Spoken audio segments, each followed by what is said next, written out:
The funniest thing has literally just happened. I've literally just been on for the past 5 minutes chatting away, thinking that the latency was the problem, and that's why you guys weren't talking to me. I've literally been here just talking to myself as if that's just happened. Someday we'll find it, the rainbow connection, lovers, the dreamers, and me. Let's start again. So here we are on YouTube for our first ever Q&A session here on YouTube, and our first ever live stream on YouTube as well. We've never done this before, and it was a great start, right, guys? I think it was a great start. I'm going to try and answer as many questions as I can that come in live on chat. Whenever we stream live on Twitch, I'm always doing music and doing as many requests as I can.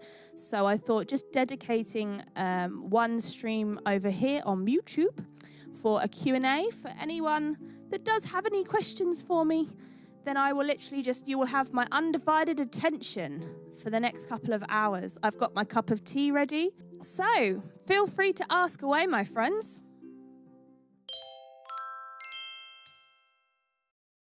When did you discover music and musicians on Twitch?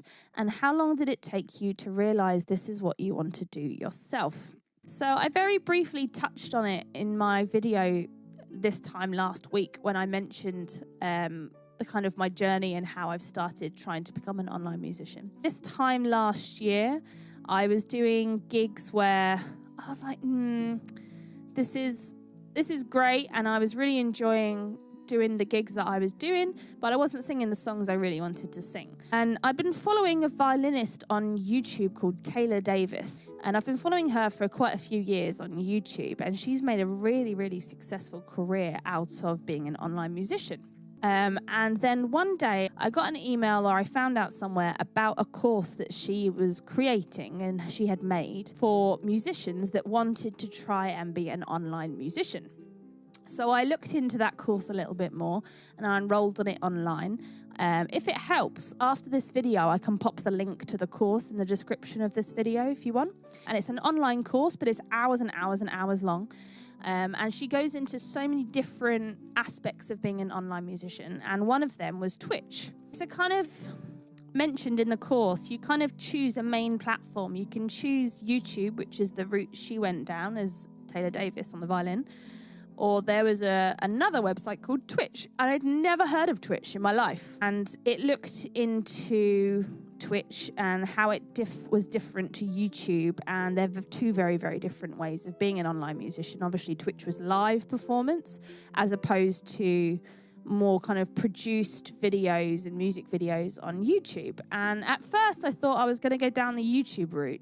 And then I just started kind of looking into Twitch a little bit more. Lara6683, who's on Twitch, she did a Q&A written thing on the course about Twitch and what she does on Twitch and things like that, which I read.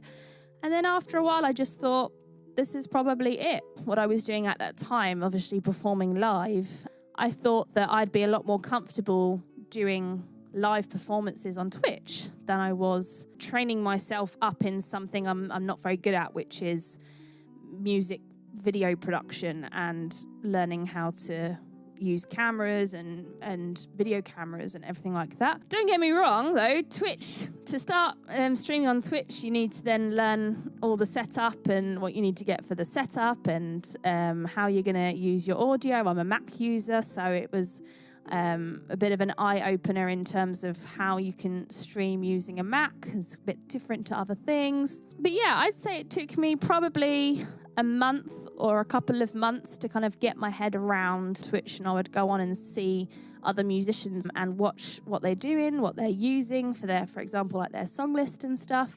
But not only that, it was just great to be able to go on and just form relationships with people and just chat to other musicians that are like me. It was amazing. It was really good, and it just kind of gave me the belief that this was for me and Twitch was the platform that I was going to go for, and it was great. It just kind of everything clicked into place when I realized, okay, I want to go down the Twitch route. I want to do the Twitch route. Yeah, I haven't looked back. Even though I started my YouTube a couple of weeks ago, I started it to be my secondary platform to Twitch. There is no way that I want to come away from Twitch and move over to YouTube as my main platform. I will always remain on Twitch as my main platform, and then have my YouTube as my secondary platform on the side.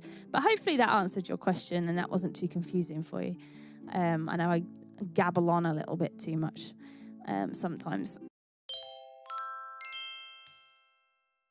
How much does buying merch actually support you, and what's your margins? I was quite lucky, I think, when Stream Elements released their merch store, because it was only a couple of months into when I started streaming, I think. My business with merch is very much passive income in a way, which is really, really great to have as a musician. I don't have to literally sit down and do something to get the income that's made from the merch store. So I obviously got the designs made, and I paid the same artist that does our emotes. I paid her to do the designs for merch. So I had a very clear image in my head what I wanted the merch to be. I didn't want the merch just to be emotes. I wanted them to be specific merch designs. So obviously there was an expenditure there to get the designs done, but I have already made that back from the purchases that I've had in the merch store.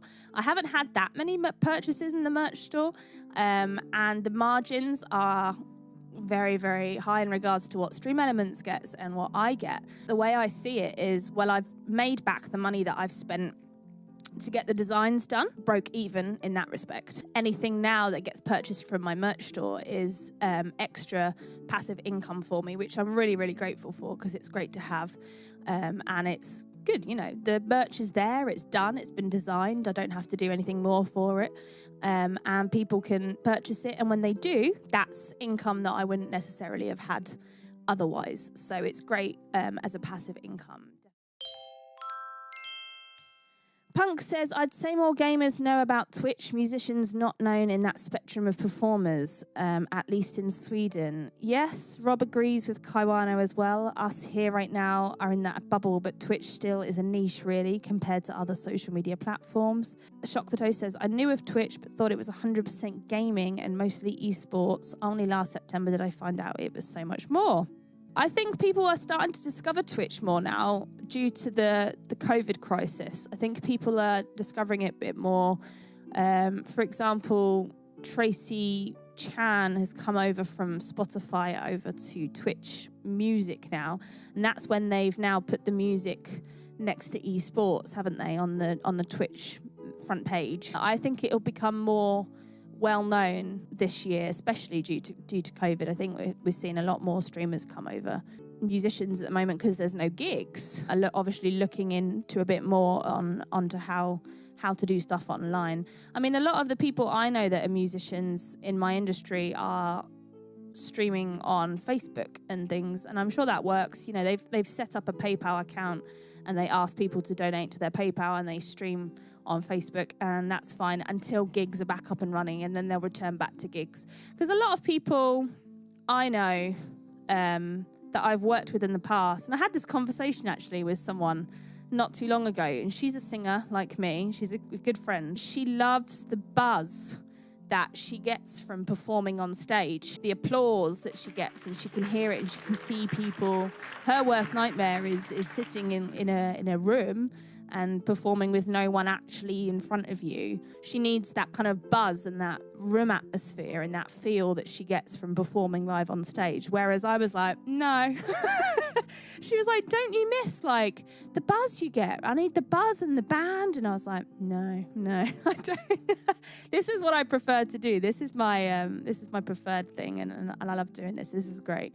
But it's different for everyone, isn't it? It's different for everyone. Twitch will be for some people. Twitch won't be for some people. YouTube will be for other people because they prefer to do the music production and make music videos and spend time, you know, on that side of things.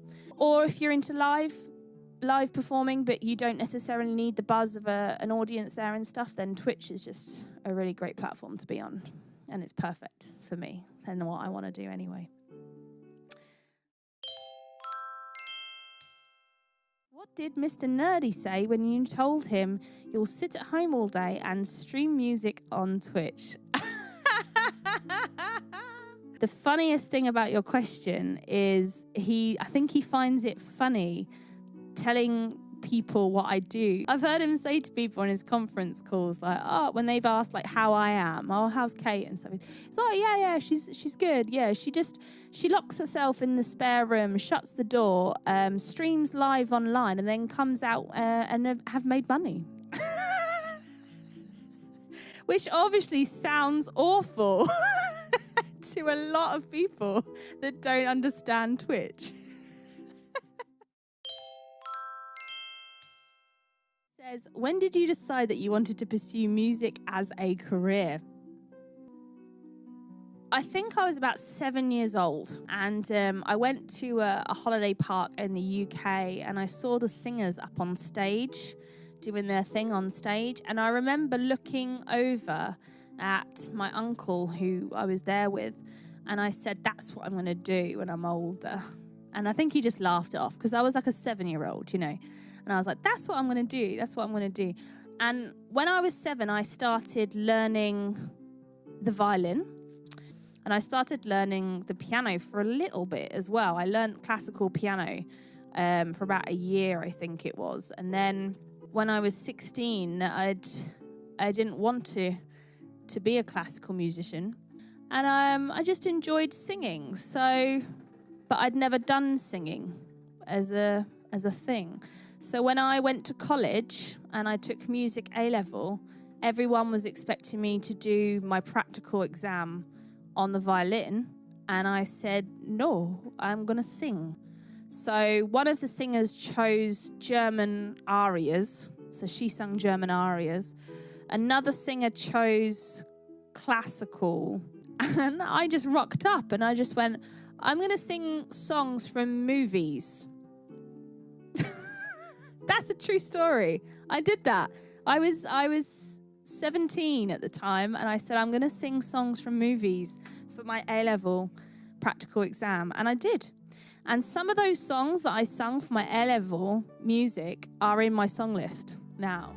Where once was light, now darkness falls. But yeah, I think that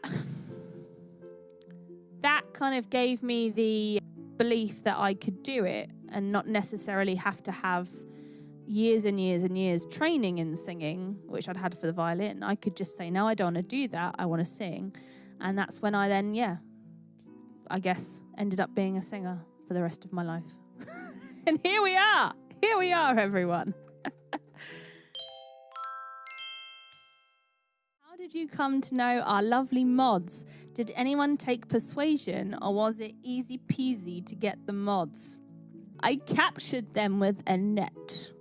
I went out with a Modo net to capture them, and I caught them and reeled them in, and they're stuck around. Everyone's a little bit different. So you've got Extra Twitchy, who is probably the first person I remember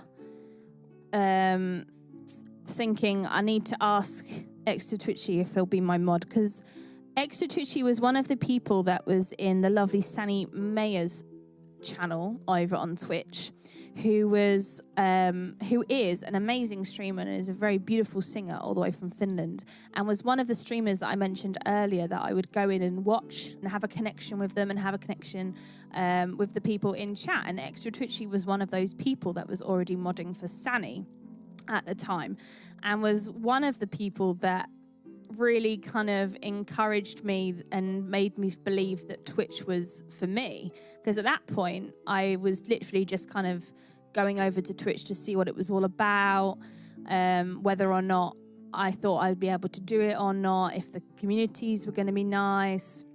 And Extra Twitchy was one of those ones that really kind of encouraged me to start streaming when I think I mentioned it. I think I mentioned like, oh, I'm thinking of starting streaming on this platform.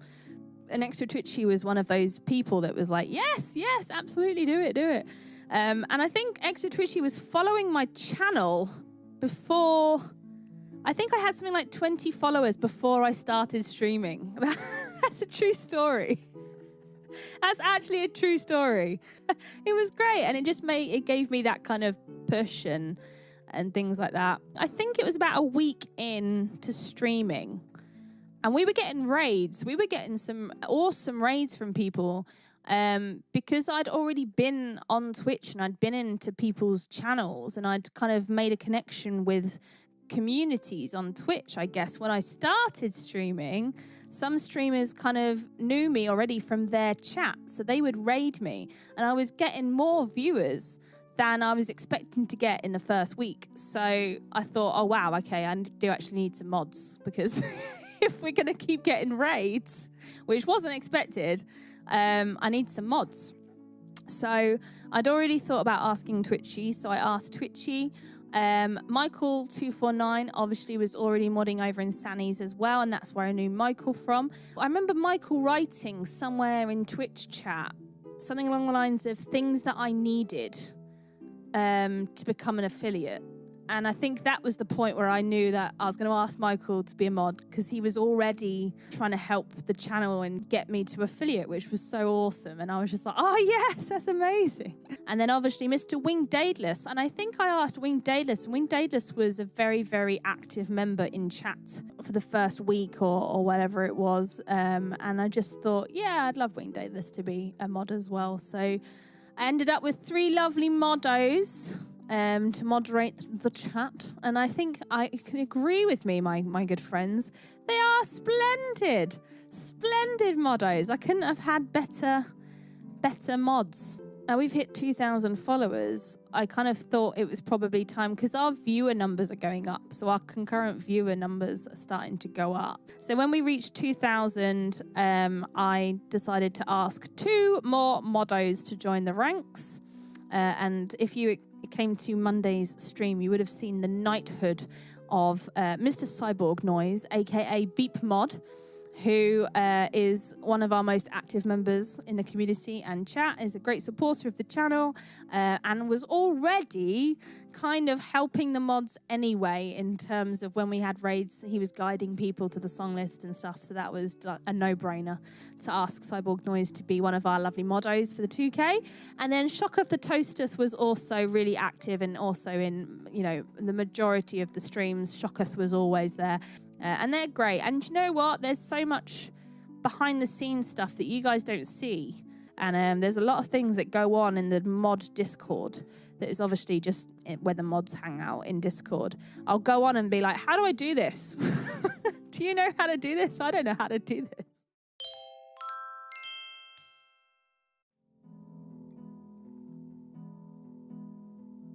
How did your very first streams go? I heard lots of streamers get stuck with less than 5 viewers for ages, and the early days are the toughest. I'm asking for a friend, says Rob. I was extremely lucky on my first stream, because I'd already been hanging out in a couple of other streamers' communities, and they'd all said to me, let us know when you start streaming. And I just downloaded Discord. And I was like, I didn't really understand how it worked. And I remember going on to Sanny's Discord, where Extra Twitchy was, where Michael was, all these people. I remember saying, guys, just to let you know, I'm going to stream tonight. Like, it's my first stream. Thinking that maybe Extra Twitchy would come over. Some of the people that had followed me, like the 20 people that were following me, that this is my way of saying, I'm probably going to test to stream tonight. This will be my first stream going live. And some of them will come over and it'll be like nice and relaxed and stuff. So then that night came along and I got everything set up. And as soon as I pressed start streaming, Sanny raided me with a party of like 100 people. That's true. I literally pressed start streaming, and as soon as I pressed the start streaming button, got raided by like 100 people. And then they all started following me, and my alert was going off. And bear in mind that I'd never streamed before, so I'd never seen any of this happening with the alert going off. And it was like, hey, listen. And I was like, what is going on? And then I had the latency problems because I was watching it on Twitch, not OBS, and then people were having to tell me, turn it off on Twitch, like you don't want to watch it on there. And I could hear my voice coming back at me because I was watching it on the screen. There was technical problems everywhere, but it was so good. It was so good, and it kind of pushed me in the deep end in a good way. Like, I'm so glad it happened because it just made me get on with it, and made me just kind of go, oh, okay, suddenly we've got 100 people in chat. Okay, I best sing a song. All right, I'll sing a song. Like, once I'd sorted all the tech out and everything. But, it was insane. It was insane. Extra Twitchy says, yeah, true, we might have been waiting for you to press the button. Oh, see, it was planned. I keep seeing these things whenever we talk about this. I see people saying these little things like, oh, we definitely weren't waiting for you to press the go live button. It was planned all along. This is my first ever stream. Thank you, everyone who's coming online. This is insane. I'm having like raids and it's my first stream. I'm really nervous. I was nervous before and now I'm even more nervous now. This is insane. Okay, first stream and 2 big raids. I know. Anything, like I'm not even advertised as music. I don't even know how to do that. So I'm going to sing, the first song I'm ever going to sing in my stream is going to be Lava Song. Right, so Sally, this one's for you. Thank you so much for the raid. This is my version of Lava from the Disney Pixar short film. Let's go on to this first of all before I do anything. Oh, okay. All right. Nervous much, definitely. Ah! All right. Good start, eh? Good start. All right. Here we go.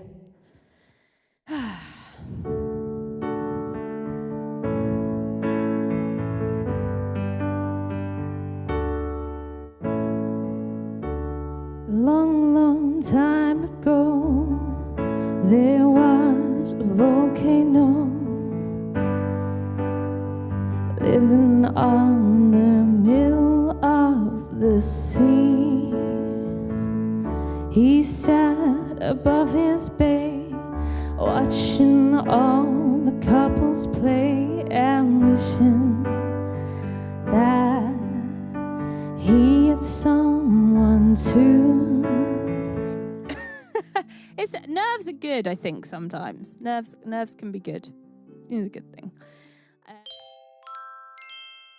When I start streaming, especially the time I start streaming, so I wake up around 8:30. At the moment, I've been waking up a lot earlier. I don't know why.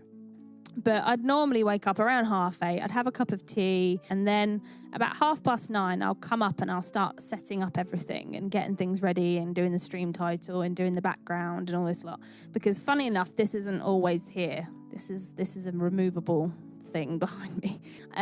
So I start getting ready about 9:30. And then I sit down and I start singing at 10 o'clock. And if one of the first requests that come in is a really high song, I'm going to struggle with it because I've just woken up. is the honest answer there is I've just woken up. And if you request something really high, I'm probably going to struggle with it a little bit. And that was one of the reasons I then started opening with an opening song a little bit, because I could then choose the first song at least. And I would make sure that it wasn't something really difficult and it was something quite gentle. And so I guess you could say that the opening song is kind of like the warm-up for me. That's how I kind of use the opening song. It works. Cool. Have you written any own song, started to, or thinking about? Yeah, I wrote this song that you can hear in the background now. I wrote this song not because I wanted to, but because of all the copyright things that were happening a couple of days ago. So I went and onto just the Logic Pro that I use for streams and my sound, and I just started messing around with the keyboard, but with a harp sound. So I don't know if you can hear it, but this was me just messing around the other day. So this is an original of mine. I can claim that this is my first original. But other than that, no, I haven't. But it's something that I want to maybe look into in the future. But at the moment, I think because my niche is video game music and movie music and TV music, it's obviously just kind of makes sense to do covers for that reason, because people will like Buffy the Vampire Slayer, and then they'll ask me to sing the song from Buffy the Vampire Slayer, so it works in that respect. I wouldn't want to just write an original song about love. I would want to write an original song about either a game that I've played or a movie that I've seen or a TV show. So, for example, a little bit like Miracle of Sound. If anyone knows Miracle of Sound, that's a really big inspiration to me because he writes music about games and about movies and about TV shows. But it's something that I would need to look into a little bit more in terms of what you're allowed to do, because there's going to be copyright things and stuff, surely. So I'm sure it can be done because he does it, and lots of people do it. I just need to figure out how to write songs about existing games and things like that. If the C word disappeared tomorrow, would you start looking for new gigs again, or would you just stick with the Twitch? So I'll be completely honest with this question. So at the moment, as it stands, I would need the other gigs because of the income coming in currently isn't sustainable just from Twitch. So when the gigs start to come back in, I do have to then start doing them again, but that's not a problem because I do Twitch in the mornings and there's never gigs in the morning. If we do start growing more and continue to grow online and my journey to be an online musician, there will be a point where I can then start saying, no, I don't want to do that gig. I'm not going to go to that gig. But until I get to that point, I still need to earn an income that's sustainable. So I will need to still do gigs until I get to a point and a level where I can one day be able to say that I'm a full-time online musician. I'm just not there at that point. But, my end game is to be able to have my online stuff as my main career and then do gigs as a side thing and just do the gigs that I really want to do and have them as kind of like a bonus, I guess. I quite like doing weddings because I get to sit and just chill out and sing some lovely songs and stuff like that. I quite like doing the elderly homes because you get a connection with them and it's nice, and they're kind of like midweek afternoons and they're quite nice to do. It would be great to get into a position where Twitch and YouTube and, Spotify, whatever it is, I'm getting, a sustainable income from being an online musician, and then the gigs are the side thing. In regards to original songs, would you write both lyrics and music, or would you rather just one of them?